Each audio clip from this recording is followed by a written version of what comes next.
Merry Christmas, everyone. Well, okay, I say Merry Christmas, but we mustn't forget the other holidays worth celebrating during this festive season. Hanukkah, Kwanzaa, Life Day, etc. But what the hell do wolves celebrate? I mean, it's strange enough that Alpha and Omega would get a sequel, what with its mediocre reception and less than record-breaking box office returns, but a holiday sequel to boot? And while there are a bunch of kids' movies with holiday spin-offs attached to them, who actually puts a number on the title? I guess whatever's going on in this movie is just so important that they felt they had to actually include it within the Alpha and Omega canon. If ever there's an Alpha and Omega 3, I guess we need to see this movie first to understand what's going on. Our movie opens with... Ew. I don't know if that's even appropriate for an alpha. Your face isn't appropriate for anything! I mean, I know that they're trying to make these wolf cubs look cute, with the big eyes, the big round heads, but... Gah, they just look disturbing! They look like they're melting Furbies. Anyway, these horrid little abominations are the kids of Kate and Humphrey, our titular Alpha and Omega leads from the last movie. Oh, and just to make sure that you're all up to speed, apparently wolf packs have many alphas instead of just a single alpha male and female, and every other wolf beneath them is called an omega, whose role in the pack is to keep the pack's spirits up. Yes, never mind the real intricacies of wolf social behavior and pack mentalities that would actually require research, let's just make up crap for a cool and otherwise completely nonsensical title. Okay, back on track. These kids, named Claudette, Stinky, and Runt, seriously, are out playing like little pups do, where Runt demonstrates his ability to climb trees. I guess we can add this to the ever-growing list of things that dogs can totally do. Don't forget what Mom and Dad always say. Our uniqueness makes us strong. Hey, what up? Meanwhile, Kate and Humphrey are getting ready for a nice holiday meal with their parents. Oh, okay. Let's see what kind of holiday they're celebrating. Alright, we've got some squabbling like couples do, some jokes with Humphrey's friend about married life versus single life. And it is the holidays after all. Joy to the cave. Okay, Humphrey. If you see some holly, bring that back too. 'Tis the season. And if you see the pups, send them home. Okay, love you, babe. That explains nothing. Come on, movie, you're trying to pass yourself off as a holiday movie, but you're not going to explain what holiday it's actually about? They mention holly and how it 'tis the season, so are they celebrating Christmas? Do they follow Christianity? Islam? Scientology? Communism? What? Speaking of the holiday season, they're supposed to be in Jasper, Alberta. Shouldn't we be seeing a lot more white at this time of year? Okay, back to the story. The pups get attacked by a bear when a couple of rogue wolves show up to help them out. But a third wolf uses this as a distraction to kidnap Runt. Why? Because this movie needed some kind of conflict. Meanwhile, back at the cave, we're reintroduced to Kate and Humphrey's parents. And I guess they did a good enough job of recasting this wolf to replace the late Dennis Hopper, the last movie being his last movie. How sad is that? But I also gotta laugh at how no one from the last movie came back for the sequel. Is Garth coming? I need him to see life in a cave. He and Lily have been living in the tall grass. They're just free spirits. You know the younger generation. Organic this, natural that. You're freaking wolves! Isn't everything natural and organic to you? And in case you're wondering, no, I have no idea why these wolves look like shampoo models. But the other two pups race home, and they all set out for a runt hunt. Kate and Humphrey go off on their own, while the others go off to round up the rest of their pack. But there are only 3 rogues down there. Why would the 6 of you not be able to take them down by yourselves? This is the rogues. They will have a lot of wolves. Huh? This is the rogues. They will have a lot of wolves. They're going to have a lot of wolves? You know, I'm not a zoologist, but if you have a high number of wolves in a group, don't they stop being rogues and start being, you know, a pack? And we get to meet this pack of rogues, who are led by an alpha named King and his daughter alpha named Princess. Bet it took the writers weeks to come up with those names. Well, King, don't blame me if you were rejected by my grandpa. Yeah, apparently this king guy used to be in Runt's grandpa's pack, but then broke off and made his own pack made entirely out of rogue alphas. And if you're confused by how that works, well then clearly your brain is still perfectly functional. Isn't that like starting your own country where everyone is the president? How's that supposed to make sense? Anyway, Kate and Humph need to cross this ravine, so they do the exact same thing that they did in the last movie and use a vine to swing across it. Kate, wiggle around. Wiggle. I'm trying! Whoa! Whoa! I don't know if I can hold you. You held me last time! Yeah, well, that was a few years ago. Are you implying that I've gained weight? Are we really doing this right now? Because, as we all know, coniferous trees have vines. After we see Princess be a little bit more sympathetic towards Runt than you might expect, because I'm sure she's totally not going to have a change of heart by the end of the movie or anything, we see that Kate's sister Lily has somehow figured out what the rogues are planning. They want us to send most of our alphas to find Runt and get trapped by the winter. Then they'll have another pack hiding in the fields, attack, and destroy our home. The Omegas, the Betas. How do you know that? No, seriously, how do you know that? You're an Omega. You haven't been trained to hunt or think strategically like an Alpha would. How do you know that? There's only one explanation for how you could possibly know that. You're actually in league with the rogues and you plan to lead them into their clutches. It's a trap! Oh yeah, and her theory is that the rogues will have them trapped in the winter? What winter? It's the holiday season in Jasper, and it's raining. Get Al Gore on the phone. This is the warmest Canadian winter on record. Ugh. Anyway, after the rain clears the next morning, we meet... Seriously? Because having half of our wolf pack be made up of comic relief wasn't enough, now we get to see these two duck hunt rejects from the last movie. Again, for those of you who haven't seen the last movie, these two characters, Patty and Marcel, helped Kate Humph make their way back home. So what are they doing here since the plot doesn't demand their help to get them back home? Because this movie needed to have some silly accents in it. Oh, trust me, logic is not our friend here. But Claudette and Stinky somehow managed to sneak away from the pack to help find Runt. And because Kate is a strong, mighty hunter and all, she doesn't know how to tell her kids to go back home and wait for them where it's safe. Don't you just love it when kids' movies tell their child audience that it's okay to blithely ignore their parents' authority? They don't even contribute anything to this rescue mission. Their presence here is completely meaningless.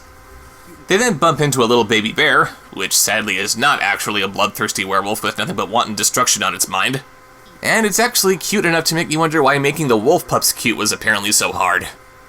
The bear cub has apparently lost its mother, and Humphrey, not heeding his lesson from what happened the last time he encountered a bear cub, feels sorry for him and takes them on their journey. I've never spent the holidays with wolves before. And you're not gonna tell us what holiday you're celebrating either, are ya? Kate Humph find the rogue pack, and the rest of their own alphas join the party. Humphrey distracts the rogues with a little help from his brother-in-law, Garth. Hey, Garth, they're approaching. Stake your territory. It'll keep them from coming too close. You want me to pee? No, you fool. I want you to howl.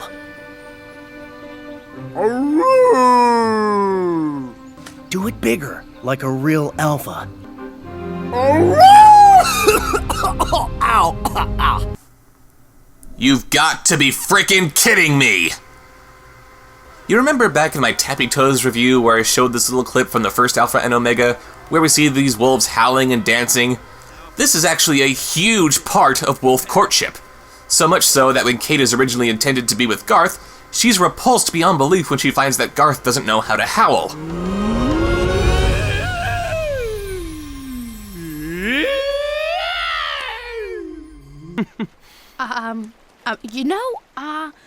I'm just hold on a sec, because I'm gonna be right back. And then later, when we see Kate and Humphrey making their way back home, Kate learns that Humphrey is actually really, really good at howling, and this is what makes her fall in love with him.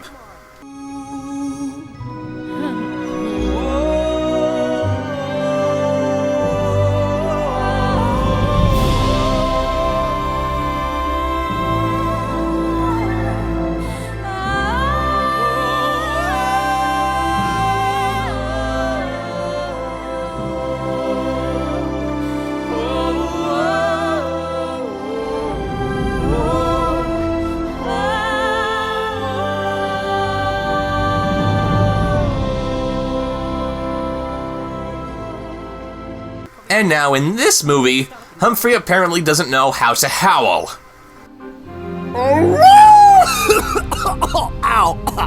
Why do you insist on not making sense, movie? Anyway, while the rogues are distracted, Kate sneaks into their camp and grabs Runt. What, these rogues apparently outnumber Kate Hump's pack, but there's no one here to guard their hostage? Yeah, no wonder you were kicked out from your other packs. You're all idiots! Oh, and it seems like Mama Bear finally caught up with them, and Baby Bear convinces her and her friends to help fight the rogues. Yeah, a whole sleuth of bears show up, and none of these wolves heard or smelled them coming. You're all idiots too! Princess, lead the rest of the pack to Winston's home and claim it! No, Father. Not this time. Princess! Princess! And Princess has a change of heart in this whole affair because... So they all fight, which looks silly but still looks better than Twilight, and our heroes are victorious. And one jump cut later, boom, snowing. Because just messing up the continuity between movies wasn't enough, now it's time to screw with the continuity between scene changes. Mom, Dad, might we make it home in time for Christmas? Yes! Finally, we know what holiday they're celebrating! We've only got 5 minutes of movie left, but we finally know what it's about! Thank you! How do you know what Christmas is? So it seems that Kate Hump and their pups are lost, and how do they lose the rest of their pack? So Runt climbs a tree to see where they are. Right now. Hey, look! I see it! I see it! I see the human roads! Really? Really? How far, Runt? Way down the mountain. I'd say 10 miles or so. Yeah, can we look at that road again? Yeah, that's not 10 miles, that's more like 100 yards. And why are you seeking safety in the human roads? I mean, cars driving by, probably being driven by hunters with guns, and why am I complaining? This sounds awesome. You should go to the roads as quickly as possible. They use an old log to sled down the road, and this dissolve suggests that they've been walking down the road for quite a long time, on top of traversing the 10 miles to get to the road. So, anyone want to tell me why going to this road is a better plan than going back to your home valley? It didn't look that far away from the road camp. They continue walking down the road into the night. Seriously? And they bump into the same rest stop where they were forced to make a detour during the last movie. And Humphrey recognizes it somehow? How would he be able to tell one of these things from another? And it takes them about a day to get from this place to their hunting grounds by way of train, but it only takes them a few hours to get here on foot? Space is warped and time is bendable. The store owner spots the wolves outside, and instead of answering my prayers and shooting them all on sight, he steps outside, leaves the door open, and just drives away. The pups all dash inside, and again, their parents are powerless to stop them for some reason. And the owner left out 3 dishes of dog food for them? From gunshots to free food. Go figure. What the hell would make this guy leave his store to a bunch of wolves? Christmas? Yeah, I guess because this is a Christmas movie, that's the only explanation to why this guy just left his store to a bunch of wolves. His job, his home, his life, everything has to go just because it's Christmas. Humphrey. Here we are, trying to get home again. I think we already are.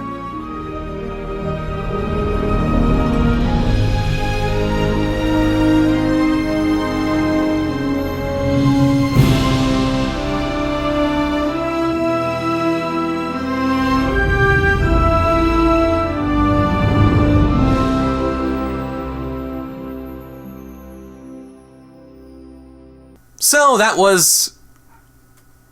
I have no idea what the hell that was!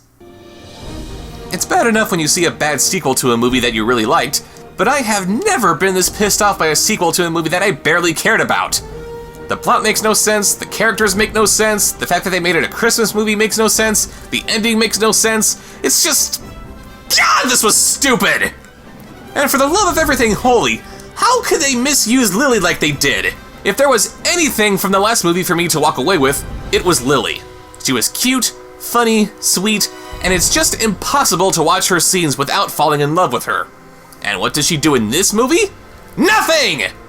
I don't expect her to be a major player in the story, but I do expect her to bring just a little bit of joy when the rest of the movie fails to do that itself.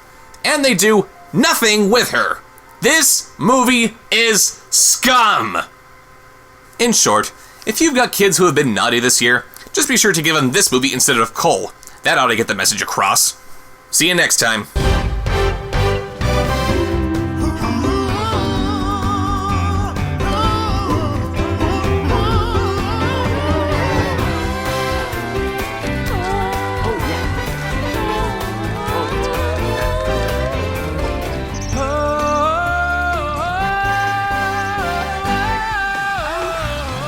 Now that's a howl.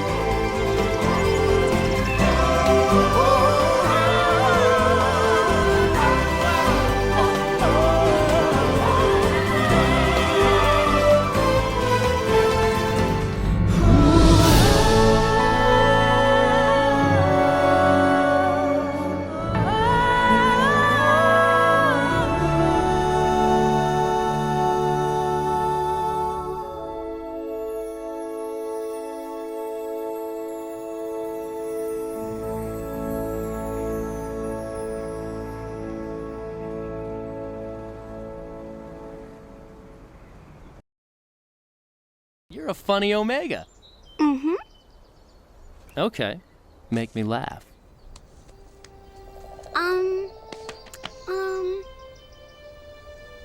What am I?